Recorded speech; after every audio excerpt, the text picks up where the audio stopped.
Hello everyone! Welcome back to my channel. Have you ever seen a picture of a desert? A big empty place with lots of sand and strong sun.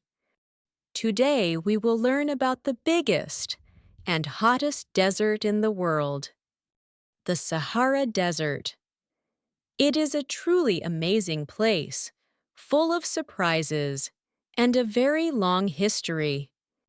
We will travel across its sands, meet its people, discover its secrets, and understand why it is so special. This video is perfect for you to practice listening to English and learn many new and interesting things. Are you ready to explore the giant world of the Sahara Desert? Let's start our adventure. Chapter 1. What is the Sahara Desert? A sea of sand and stone. The Sahara Desert is a very, very big desert. It is the largest hot desert in the world. Imagine the United States of America. The Sahara is almost as big as that whole country. It covers a huge part of North Africa. It touches many countries, like Egypt, Libya, Algeria, Mali, Niger, Chad, Sudan, Mauritania, and Morocco. It stretches from the Atlantic Ocean in the west all the way to the Red Sea in the east. It is like a giant brown blanket across the top of Africa. When people think of a desert, they often think of sand. And yes, the Sahara has huge areas of sand. These sandy areas are called dunes. Some dunes are very, very tall, like small mountains of sand. The wind blows the sand, and the dunes can move slowly over time. The sand shines gold and orange under the sun. It looks very beautiful, especially at sunrise or sunset. But the Sahara is not only sand. A big part of the Sahara is also rock and stone. There are large flat areas of rock and sometimes small rocky hills. There are also old, dry riverbeds where water used to flow a very long time ago. So, it is a mix of sand, rocks, and old, dry mountains.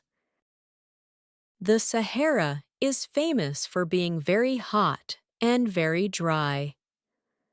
During the day, the sun is very strong. The temperature can be more than 40 degrees Celsius, over 100 degrees Fahrenheit. But at night, it can become very cold. The desert cools down fast because there are no clouds to keep the heat in. Sometimes the temperature at night can even be near 0 degrees Celsius, around 32 degrees Fahrenheit. This big change in temperature between day and night is common in deserts. It also rains very, very little in the Sahara. Some places get almost no rain for many years. When it does rain, it can be very strong for a short time, and then it becomes dry again. Because there is so little water, it is hard for many plants to grow. Only special plants that can live with very little water can survive here. So, the Sahara is a huge, dry, hot place with large areas of sand and rock. It is a world of extreme conditions, but it is also a place of surprising beauty and quietness. It feels like a sea of land, where endless skies meet endless dunes. It is truly one of Earth's most powerful and amazing natural places. Chapter 2. Life in the Sahara. Animals and plants that survive. The Sahara Desert is a very hard place to live. It is hot and dry, and there is little water. But even in this difficult place, life finds a way. Many special animals and plants have learned how to survive here. Let's talk about the animals first. One of the most famous animals of the Sahara is the camel. Camels are amazing. They are often called ships of the desert because they can travel for many days without drinking water. They store water in their bodies and can eat tough desert plants. Their long legs help keep their bodies away from the hot sand.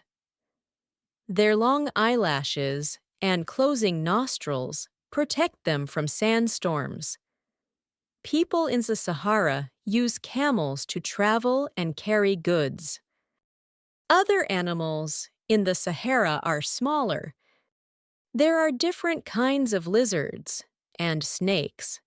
They often hide under rocks or in holes in the sand during the hot day. They come out to find food when the sun is not so strong, often at night. Some lizards can run very fast on the hot sand. There are also some special foxes. The fennec fox is a small fox with very big ears. Its big ears help it to lose heat from its body. It lives in holes under the ground to stay cool. There are also different kinds of rodents, like gerbils and desert mice. They also live in burrows, holes in the ground, and mostly come out at night. What about birds? Some birds fly over the Sahara. They can fly long distances to find water. Some small birds also live in parts of the desert, building nests in small bushes or rocks. Now let's look at the plants. Because of so little water, not many plants can grow in the Sahara. But the plants that do grow are very clever. They have special ways to find and keep water. One common plant is the cactus. Cacti can store a lot of water inside their thick bodies. They often have sharp spines instead of leaves. These spines help protect them from animals and also stop water from leaving the plant quickly. Other plants have very long roots. Their roots go deep, deep into the ground to find water. Some plants grow very quickly after a rare rain and then produce seeds quickly before the water disappears again. These plants might look dry for most of the year, but they are waiting for rain. Life in the Sahara is a constant fight for survival. Every animal and every plant has a special way to live with the heat and the lack of water. They show us how strong and adaptable nature can be, even in the most extreme places on Earth. The Sahara might look empty, but it is full of hidden life. Chapter 3. People of the Sahara living with the desert. The Sahara Desert is a big, wild place, but people have lived here for thousands of years. They are special people who have learned how to live with the desert's hard conditions. They are very brave and clever. Some of the most famous people of the Sahara are the Tuareg. They are often called the blue people because the men wear long blue clothes and a blue headscarf, turban, that covers their faces. They are nomads, which means they move from place to place. They do not live in one fixed house. They move with their camels, goats, and sheep, looking for food and water for their animals. They live in tents that are easy to put up and take down. The Tuareg and other desert people know the Sahara very, very well. They know where to find water, even hidden wells. They know the best paths to travel. They know how to read the stars at night to find their way. This knowledge has been passed down from old people to young people for many generations. It is very important for their survival. Their main way of life is herding animals. They keep camels, goats, and sheep. These animals give them milk, meat, and wool for clothes. They trade these animals and their products for other things they need, like dates, tea, or tools. Trading is a very old and important activity in the Sahara. Life in the Sahara is not easy. It is always a challenge to find enough food and water. The sun is very strong. Sandstorms can happen, which are very big winds that carry a lot of sand. They can make it hard to see or breathe, but the people of the Sahara are very strong and have a great spirit. They are very hospitable, meaning they are kind, and welcome to travelers. They share what they have. Many desert people used to be part of big caravans. These were long lines of camels that carried goods across the desert. They carried valuable things like gold, salt, and yes, even spices. These caravans connected towns and countries, making the desert a busy place for trade long ago. The people who guided these caravans were very important. They were like the taxi drivers and delivery people of the old desert world. Today, some desert people still live the old way, moving with their animals. But some also live in small oases. An oasis is a place in the desert where there is water. It might be a small spring or a well. At an oasis, people can grow some plants, like date palms. Date palms give sweet fruits called dates, which are an important food in the desert. Oases are like small green islands in the big, dry sea of sand. They are places for people and animals to rest and get water. The people of the Sahara show us how humans can adapt to very difficult environments. Their way of life is a testament to human strength, wisdom, and the deep connection some people have with nature. Chapter 4. The Sahara's Past. A Green World. It is hard to believe, but the Sahara Desert was not always a desert. Many thousands of years ago, the Sahara was a very different place. It was green. It had rivers and lakes. Animals like elephants and giraffes lived there. People lived there too, and they hunted animals and fished in the rivers. This old green Sahara is a truly amazing story. How do we know this? Scientists have found many clues. They have found old drawings on rocks in the middle of the Sahara. These drawings show people hunting animals that live in green places, like antelopes and hippos. They show people fishing. They even show cows. These animals need grass and water, not sand. So the drawings tell us that the Sahara was once a place with much more water and life. Scientists also study old plants and soil from the Sahara. They find signs of old lakes and rivers under the sand. They can see old riverbeds that are now completely dry. These clues tell us that the Sahara used to be a place with a different climate, a different kind of weather. So what happened? Why did it change from a green land to a big desert?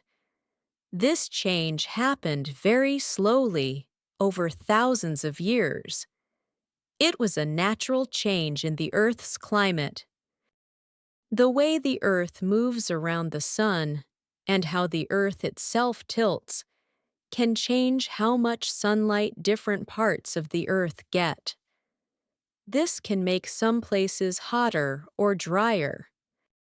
Around 8,000 to 4,500 years ago, the Sahara slowly started to become drier. The rains became less and less. The rivers began to dry up. The lakes disappeared. The grass and trees died.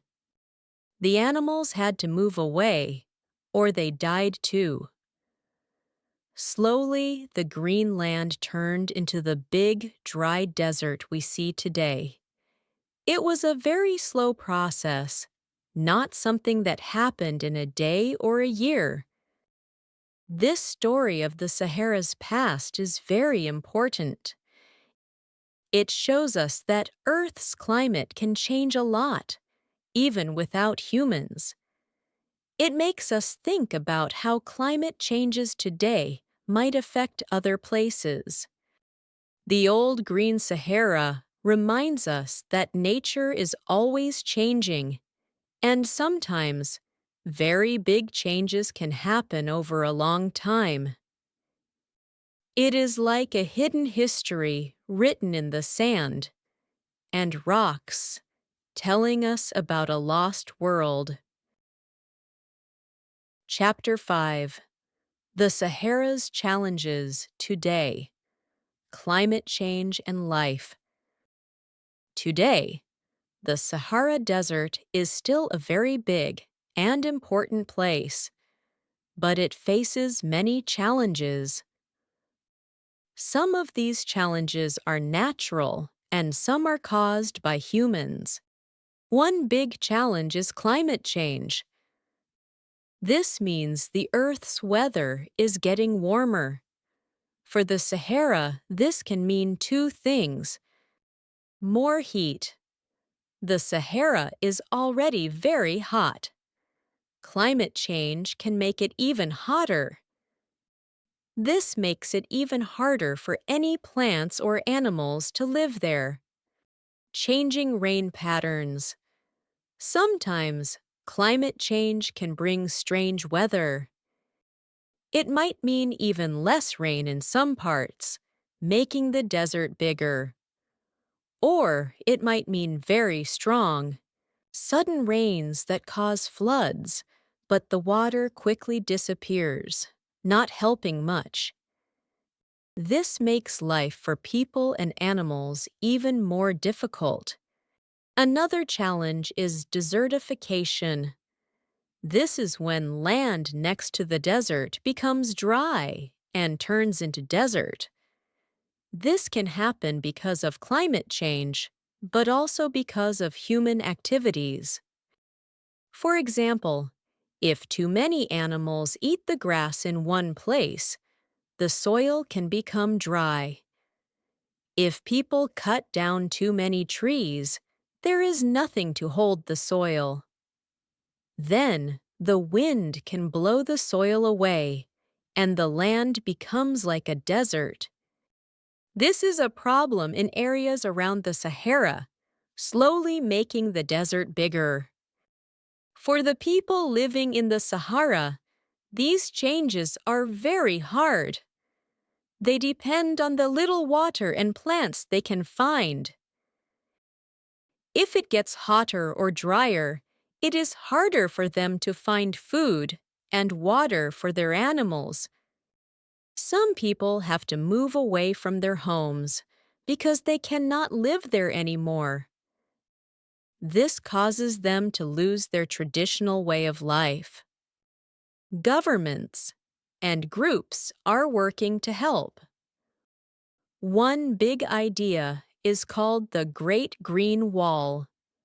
This is a plan to plant a very long line of trees across Africa, just below the Sahara. The idea is that these trees will help stop the desert from growing. They will help make the land greener and bring more life back. It is a very big and difficult project, but it gives hope.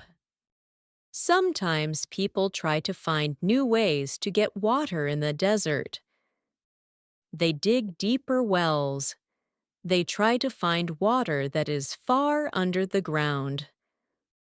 But this water is often very deep and hard to get. The Sahara is also changing because of new technologies. People use cars and trucks more than camels now for travel and trade. Some areas are explored for oil or other valuable things. These activities can also change the desert environment. So, the Sahara faces big challenges from climate change and human activities. But people are trying to find ways to live with the desert and protect it. It is a constant fight to balance human needs with the needs of this amazing but fragile environment. Chapter 6. The Sahara's Importance, More Than Just Sand. The Sahara Desert might seem like an empty, hard place, but it is very important for our planet and for human history. It is more than just sand and sun. First, the Sahara plays a big role in Earth's weather. The hot air from the Sahara rises high into the sky. This hot air then moves around the world. It can even carry dust from the Sahara across the Atlantic Ocean all the way to America. This dust, which has minerals, can help fertilize the soil in places like the Amazon rainforest. So, the Sahara is part of a big global system that moves air and dust around our planet. Second, the Sahara holds a long and rich history of human life. As we learned, people have lived there for thousands of years. It was once green. The old rock drawings tell us about early humans. Later, it became a bridge for trade. The big camel caravans carried goods like gold, salt, and even people, slaves, across the desert. These routes connected North Africa with West Africa, and even linked to Europe and the Middle East. This trade helped make ancient kingdoms rich and spread ideas, religions, like Islam, and cultures. The Sahara was not a barrier, but a path for global connection. Third, the Sahara is a place of unique nature and beauty. Even with its harsh conditions, it has special animals and plants that have learned to survive. It is a place of amazing natural beauty, with huge sand dunes, quiet landscapes, and bright stars at night. It is a place that makes people feel small and think about the power of nature. Fourth, the Sahara is also important for science. Scientists study the desert to understand climate change, how landscapes form, and how life can survive in extreme conditions. They also look for new ways to get water or use solar energy from the sun, because the Sahara has so much sunlight.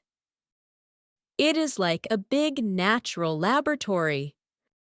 Finally, the Sahara reminds us about how fragile our planet is. The story of how it changed from green to desert shows us that climates can change. Today, with climate change, we must learn from the Sahara. We must work to protect other parts of the world from becoming deserts. It teaches us about the need to live in a balanced way with nature. The Sahara Desert is not just an empty space. It is a vital part of Earth's system, a museum of human history, a home to special life, and a lesson for our future. It is a place that truly shows the wonders and challenges of our planet. So, we have finished our long journey through the amazing Sahara Desert. We learned that it is the biggest hot desert in the world, a vast place of sand, rocks, and extreme temperatures. We discovered how special animals like camels and fennec foxes and plants like cacti have learned to survive in this very difficult environment. We also met the brave people of the Sahara, like the Tuareg, who have lived there for thousands of years, moving with their animals and using ancient knowledge. We found out a surprising secret. The Sahara was once a green land with rivers and lakes thousands of years ago, before natural climate changes made it dry. And today, the Sahara faces new challenges like climate change and desertification, which make life even harder. But people are working on solutions like the Great Green Wall. Finally, we understood that the Sahara is very important for Earth's weather, for human history and ancient trade, for its unique nature, and as a lesson about climate change. The Sahara Desert is more than just a big empty space. It is a powerful example of nature's strength, human adaptation, and the constant changes of our planet. It is a place of beauty, mystery, and endless lessons for all of us.